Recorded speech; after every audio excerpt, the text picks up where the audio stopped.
اللہ نے ہمیں اس طرح پیدا کیا ہے کہ ہماری ضروریات ہوتی ہیں اور ہماری زندگی میں مختلف چیزیں ہوتی ہیں جنہیں ہم پورا کرنا چاہتے ہیں.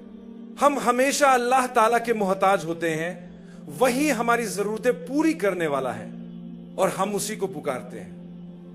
کبھی کبھی ہم اللہ کو بہت زیادہ اور بہت لمبے عرصے تک پکارتے ہیں، لیکن ہمیں اپنی دعاؤں کا فوری نتیجہ نظر نہیں آتا. مگر ہمیں یہ جان لینا چاہیے کہ جب بھی ہم اللہ سے دعا مانگتے ہیں وہ دعا اللہ کے ہاں لکھ لی جاتی ہے. دعا کرنا بہت بڑی عبادت ہے. اگر کسی شخص کی دعائیں ویسے پوری نہ ہو جیسی وہ چاہتا تھا، لیکن اس کے باوجود وہ مسلسل اللہ سے دعا کرتا رہا، تو اللہ کے حکم سے وہ شخص صبر اور ثابت قدمی کے سبب جنت میں داخل کر دیا جائے گا، کیونکہ اس نے اپنی زندگی میں صبر سے کام لیا اور آزمائشوں کو برداشت کیا.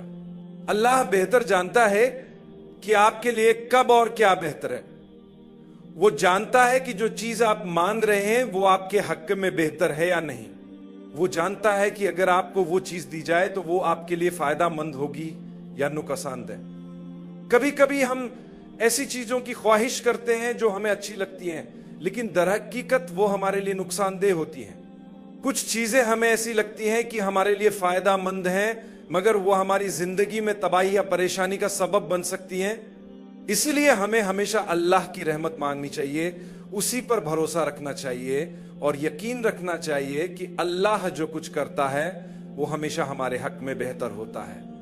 آج میں ایک بہت اہم معاملے پر بات کرنا چاہتا ہوں، اور وہ یہ ہے کہ زندگی میں وہ دروازے جو بند ہوتے ہیں ان کو کھولنے کی چابی کیا ہے. ہم زندگی میں چلتے ہیں تو کئی دروازے بند ملتے ہیں، کئی راستے رکاوٹوں سے بھرے ہوتے ہیں. ان دروازوں کو کھولنے والا صرف اللہ ہے. مثال کے طور پر کسی شخص کا رزق، کبھی وہ مالی تنگی میں مبتلا ہوتا ہے، قرض میں ڈوبا ہوتا ہے، اچھی نوکری نہیں ملتی، تنخواہ کم ہوتی ہے، کبھی صحت کے مسائل ہوتے ہیں، کبھی گھریلو مسائل، کبھی بچوں، بیوی، والدین، بہن بھائیوں یا رشتہ داروں کے ساتھ مسائل ہوتے ہیں. ہم ان مسائل کو حل کرنے کی کوشش کرتے ہیں لیکن کچھ نہیں ہوتا، دروازہ بند ہی رہتا ہے. لیکن ان دروازوں کو کھولنے کا ایک طریقہ ہے جو ہمیں اللہ نے سکھایا ہے. یہ ایک بہت آسان طریقہ ہے، لیکن ہم میں سے بہت سے لوگ اسے نظر انداز کر دیتے ہیں. شیطان ہم پر اتنی محنت کرتا ہے کہ جو چیزیں اللہ نے ہمارے لیے آسان رکھی ہیں، شیطان ہمیں وسوسے ڈال کر یہ بتاتا ہے کہ یہ بہت آسان ہے، یہ حل نہیں ہو سکتا، تمہیں اس سے زیادہ کچھ کرنا ہوگا. حالانکہ اللہ فرماتا ہے کہ یہی حل ہے. حل بہت سادہ ہے، لیکن اس پر قائم رہنا ضروری ہے. اگر آپ صرف اس لیے نماز پڑھیں کہ آج آپ بیمار ہیں اور امید رکھیں کہ کل صبح شفا مل جائے گی، تو ایسا نہیں ہوتا. آپ دعا کریں، اللہ سے التجا کریں، کیونکہ آپ کو مالی مشکلات کا سامنا ہے، اور یہ امید کریں کہ کل صبح کوئی 2 ملین آپ کے قدموں میں ڈال دے گا، تو ایسا فوری طور پر نہیں ہوگا. اللہ ایسا کر سکتا ہے مگر وہ ایسا نہیں کرے گا، کیونکہ جب انسان مشکل میں ہوتا ہے تو اس کا دل نرم ہو جاتا ہے. جب کوئی بیمار ہوتا ہے یا مالی مشکلات میں ہوتا ہے تو کیا وہ مسجد نہیں جاتا؟ کیا وہ اللہ سے گڑ گڑا کر دعا نہیں کرتا؟ کیا وہ اپنے گناہوں پر آنسو نہیں بہاتا؟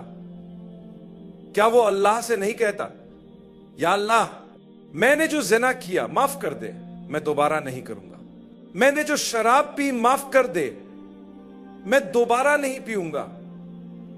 میں نے جو جوا کھیلا معاف کر دے، میں دوبارہ نہیں کھیلوں گا.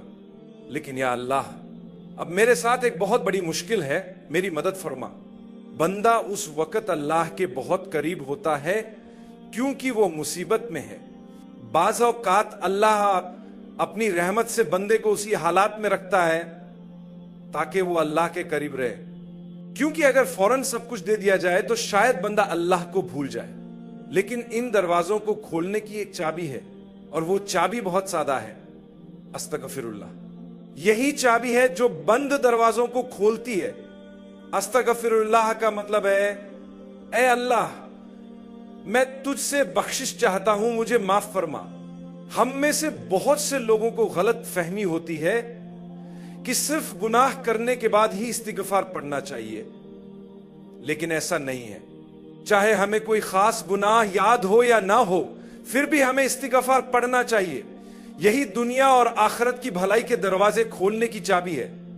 ہمارا ایمان ہے کہ رسول اللہ صلی اللہ علیہ وسلم بے گناہ اور معصوم ہیں، آپ سب سے کامل انسان ہیں، اللہ کے سب سے برگزیدہ نبی ہیں۔ لیکن حدیث میں آتا ہے کہ آپ صلی اللہ علیہ وسلم دن میں 70 سے 100 مرتبہ استغفار پڑھا کرتے تھے۔ کیا آپ نے کبھی سوچا کہ جب وہ بے گناہ تھے تو پھر کیوں استغفار کرتے تھے؟ اس کا جواب یہ ہے کہ استغفار بھلائی کے دروازے کھولنے کی چابی ہے۔ جو کچھ آپ چاہتے ہیں اللہ سے معافی مانگیں، لیکن استغفار دل سے ہونا چاہیے، صرف زبان سے نہیں۔ اگر آپ دل سے ایک مرتبہ یا اللہ مجھے معاف کر دے کہہ دیں، یہ 1000 مرتبہ بغیر توجہ کے کہنے سے زیادہ اثر رکھتا ہے۔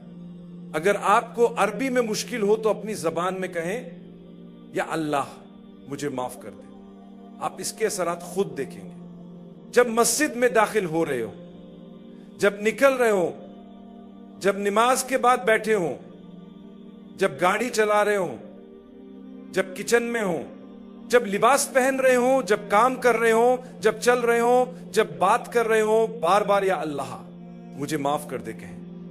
اگر آپ روزانہ 100 مرتبہ استغفار کر لیں تو زندگی کے سارے بند دروازے کھل جائیں گے۔